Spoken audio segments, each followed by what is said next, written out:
Top quality और consistent performance के लिए सिर्फ सिल्वर पंप नाम याद रखना। ನಂಬರ್ ತಗೊಂಡು ಮಾತಾಡಿದೆ. ಸರ್ ಈಗ ಯಾವ ಇಸ್ವಿಲಿ ಆಗಿರುವಂಥದ್ದು ಇದು ಯಾವ ವರ್ಷದಲ್ಲಿ ಆಗಿರುವಂಥದ್ದು ಇದಾದ ಬಳಿಕ ಎಷ್ಟು ವರ್ಷ ನಿಮ್ಮಲ್ಲಿ ಗ್ಯಾಪ್ ಆಯಿತು ಮತ್ತೆ ಯಾವಾಗ ಬೆಳಕಿಗೆ ಅಂದ್ರೆ ಪರಿಚಯ ಆಯ್ತು ಮತ್ತೆ ಸರ್ 2017ರಲ್ಲಿ ಅವ್ರು ಪರಿಚಯ ಆದರು ಸರ್.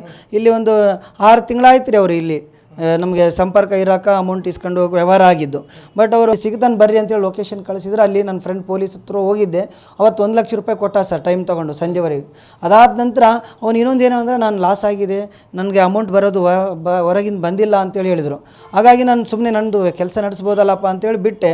ಅವತ್ತಿಂದ ಇನ್ನು ಫೋನ್ ಇಲ್ಲ, ನಂಬರ್ ಇಲ್ಲ. ಈಗ ಮೊನ್ನೆ ಬಿಗ್ ಬಾಸ್ ಒಂದು 4-5 ತಿಂಗಳಾಯ್ತು ಬಿಗ್ ಬಾಸ್ ಸೀಸನ್ ಬಂದಮೇಲೆ ಗೊತ್ತಾಯಿತು ಇವ್ನು ಫುಲ್ ಚೇಂಜ್ ಆಗಿಬಿಟ್ಟಿದ್ದಾನೆ, ಎಲ್ಲ ಗೋಲ್ಡ್ ಹಾಕಿದ್ದಾನೆ.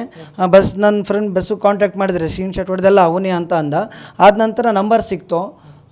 ನಾವೊಂದು ಗೋಲ್ಡ್ ಸುರೇಶ್ ನೋಡಿದ ಇಷ್ಟು ಶ್ರೀಮಂತ ಆಗ್ಯಾನ, ನಮ್ಮ ರೊಕ್ಕ ಏನು ದೊಡ್ಡದಲ್ಲ ಕೊಡ್ಬೋದು ಅಂತ ಅಂದ್ಕೊಂಡು ಅವ್ನು ಕಾಂಟ್ಯಾಕ್ಟ್ ಮಾಡಿದ್ವಿ. ಮಾಡಿದ ನಂತರ ಒಂದು 50,000 ರೂಪಾಯಿ ಹಾಕಿದ್ದಾರೆ ಫೋನ್ಪೇ ನಮ್ಮ ಬಸ್ಸಿಗೆ ಹಾಕಿದ್ದಾರೆ, ಬಸ್ಸು ನನಗೆ ಹಾಕಿದ್ದಾನೆ. ಈಗ ಅಂತ ಉಳಿದ ಅಮೌಂಟ್ ಕೊಡಬೇಕಾದ್ರೆ ಏನಿಲ್ಲ ನೀವು ಅಷ್ಟು ಕೊಟ್ಟಿಲ್ಲ ಅಮೌಂಟ್ ಹೇಳ್ತಿದ್ದಾನೆ. ಈಗ ನಾನು RTGS ಮಾಡಿರೋದು ಎಲ್ಲ ದಾಖಲೆ ಇದ್ದಾವೆ, ಅದಕ್ಕೆ ವ್ಯವಹಾರ ಮಾಡಿದ್ದು ಮತ್ತು ಆತ ಅಗ್ರಿಮೆಂಟ್ ಏನು ಬರ್ಕೊಟ್ಟಿದ್ನಲ್ಲ ಎಲ್ಲ ಇದಾವೆ ಸರ್ ಅಮೌಂಟು. ಈಗ ನೋಡಿದ್ರೆ ಅಷ್ಟು ಕೊಟ್ಟಿಲ್ಲ ಅಂತಿದ್ದಾನೆ. ಈಗ ನೀವು ಹೇಳಿದ್ರಿ ಸಾಕಷ್ಟು ಹಣ ಅವ್ರ ಹತ್ರ ಇದೆ ಕೊಡ್ತಿಲ್ಲ ಅನ್ನೋಂಥದ್ದು, ಯಾಕೆ ನಿಮಗೆ ಈ ರೀತಿ ಮಾಡ್ತಾ ಇದ್ದಾನೆ ಅಂತ?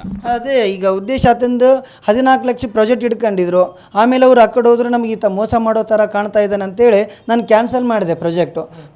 ಅಮೌಂಟ್ ಆಲ್ರೆಡಿ ನಮ್ಗೆ ಫ್ರಾಡ್ ಮಾಡ್ತಾ ಅನ್ನೋದಕ್ಕೆ ನಾನು ವ್ಯವಹಾರ ಸ್ಟಾಪ್ ಮಾಡಿದೆ.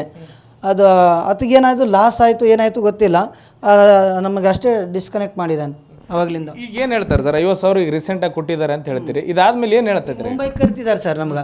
ನಾನು ಮುಂಬೈಯಲ್ಲಿ ಇದ್ದೀನಿ, ಈಗ ಅಲ್ಲಿ ಇಲ್ಲ ವಾಸ, ಮುಂಬೈಯಲ್ಲಿ ಇದ್ದೀನಿ ಅಂತ ಹೇಳ್ತಿದ್ದಾನೆ. ಮುಂಬೈಗೆ ಹೋಗ್ಬೇಕಂತ ನಾನು ಹುಡ್ಕೊಂಡು. ಮೊದಲು ಇಲ್ಲಿ JP ನಗರಾಗ ಬೆಂಗಳೂರಾಗಿದ್ದೀನಿ ಅಂತೇಳಿ ಗೊತ್ತಾಯ್ತು ಬಿಗ್ ಬಾಸ್ನಲ್ಲಿ ಇದ್ದಾಗ ಮನೆ ಇದೆ ಅಂತೇಳಿ. ಆದರೆ ಈಗ ನೋಡಿದ್ರೆ ಲೊಕೇಶನ್ ನಮ್ಮದು ಮುಂಬೈದು ಹಾಕ್ತಿದ್ದಾರೆ.